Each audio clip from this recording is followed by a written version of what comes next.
How am I doing as a man? I was just asked that today by a man. He's got a wife and a couple young kids, and he said, you know me, I'm curious, what areas in my life need to get pruned? How am I doing? And here's how I'm going to answer that question for him. I'm going to ask him to consider his life like this. If the goal in life, comparing a man to a horse, if the goal is to become a thoroughbred, are you more like a donkey or more like a wild stallion? Let's talk about the donkey first of all. The donkey is a man who lives with false humility. The thoughts that kind of rule his day are things like, what's wrong with me? Those are the kind of thoughts that he tries to motivate himself with, but it's not very motivating. It's never motivating to wake up and think of oneself, what's wrong with me? The donkey also has thoughts like, I hope I don't mess up, which is the perfect way to mess up. It sounds moral, it even sounds helpful, but it doesn't move someone to positive action.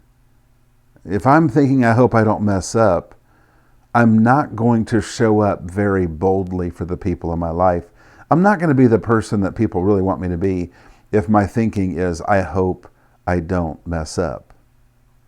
Let's talk about the wild stallion. The donkey has a false humility.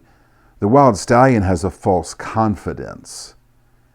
He has thoughts like, nothing is wrong with me. He has thoughts like, nobody will know if I mess up. Those are the key motivating mindsets that he has. It's an arrogance, and instinctually, it's not necessarily what I would call an evil arrogance, where a man says, of course there's nothing wrong with me. I think it's just what I would call an instinctual arrogance. Just like over here on the left side, we have this false humility that some men have an instinctual false humility that I should walk around saying what's wrong with me. Let's talk about the thoroughbred.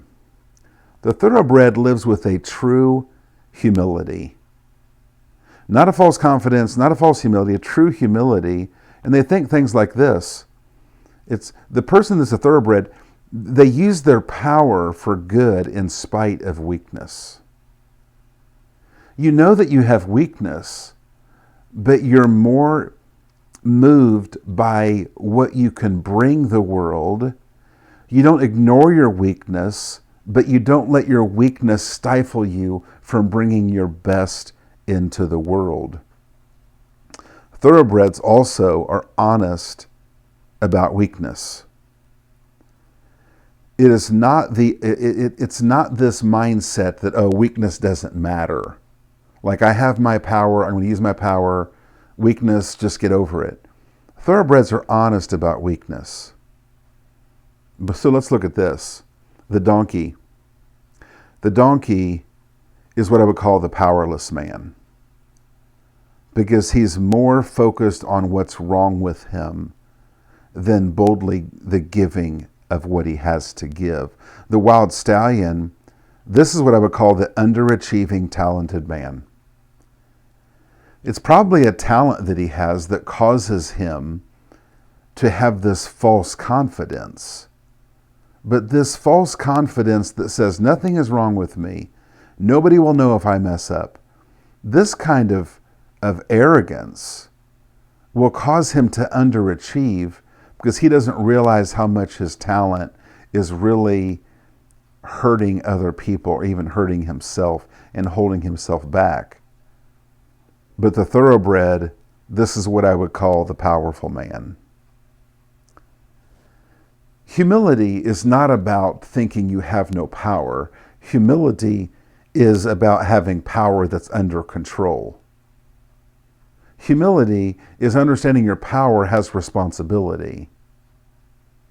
Humility is someone who understands that the use of their power is really important in this world, and they must use it responsibly in the lives of people. And they also understand that weakness is a threat and should be faced honestly, not hidden. So that brings me to this final question. How do I become a thoroughbred? So much could be said about this, but life is simple and deep, and it's the simple things that we can do that lead to a powerful life. We don't have to figure out 100 things. If you want to become a thoroughbred, find a thoroughbred and hang out with them.